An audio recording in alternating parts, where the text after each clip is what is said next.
$10,000 در بدلش میده. مگه نمیتونه که مردم ما امیر در روش بزنه توفان بکنه؟ ولی امیر خود فکر میکنه حال خوشحال است. من خانه رو از دست دادم، دلبنده هم از دست دادم.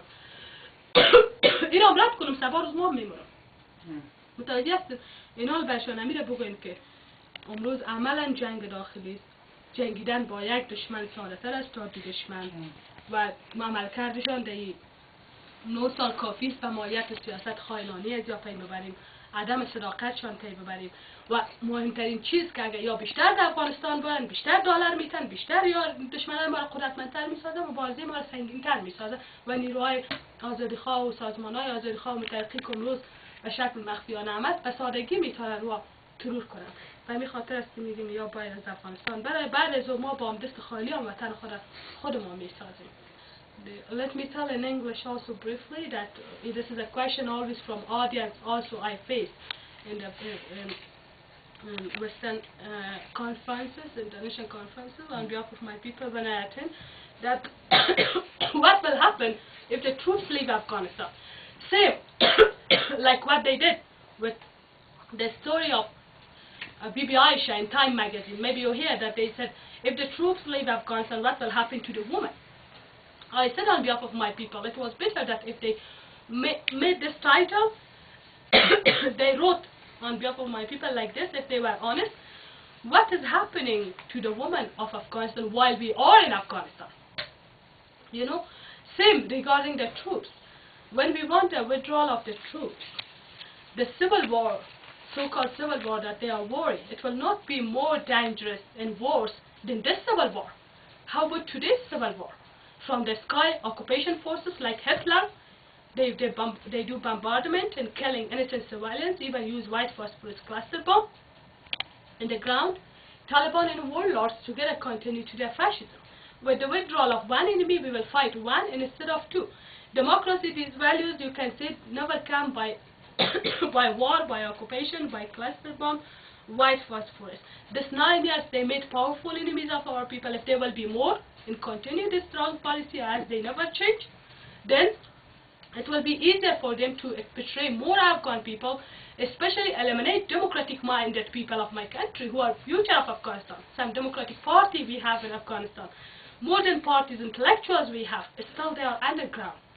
That's why they make day by day more unite the enemies of our people, because they are afraid from the uprising of the ordinary Afghan people.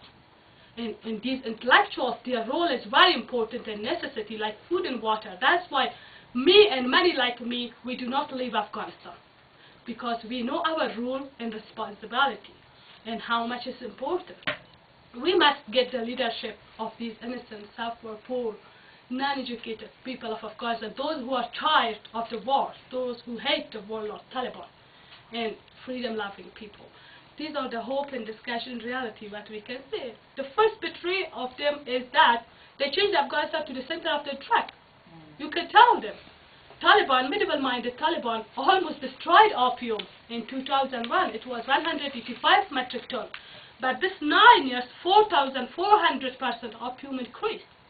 It was the first betray of Western governments, US and NATO, and violences regarding the women.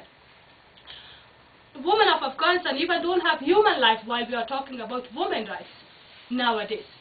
Cut the nose and ears of the women. Rape cases are historical now in Afghanistan.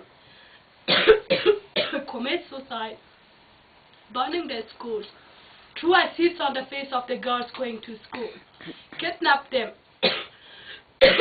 many other violences against women increasing rapidly. It is true they built some schools in Kabul and some other provinces in Mazar Sharif and Herat. Why? Because of the war propaganda. Not really for democracy, women rights.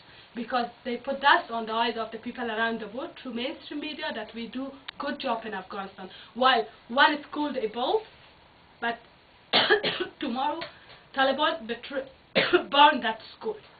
Now even government says officially hundreds doors of schools has been closed because of the security. Who is bringing insecurity in Afghanistan? These warlords and Taliban. And their foreign master, they don't want to lose them. billions of dollars is spent on them for their own interest. You can read the book of Eyes for Infidel, Bleeding Afghanistan, Ghost War. Many book has been written about them. The book of Robert Dreyfuss, Devil's Game. Devil's Game is a very good book. I advise for you that please read that book. In some parts I'm not agree, but in many parts I'm agree. It explains, Robert Dreyfuss explained very well how in Muslim countries, many Muslim countries, not only Afghanistan and Iraq, US, how support fundamentalists to betray these Muslim people because of their own interest of the US and NATO. That's what I'm saying. If I can ask one question on behalf of yes. our friends here, do you think that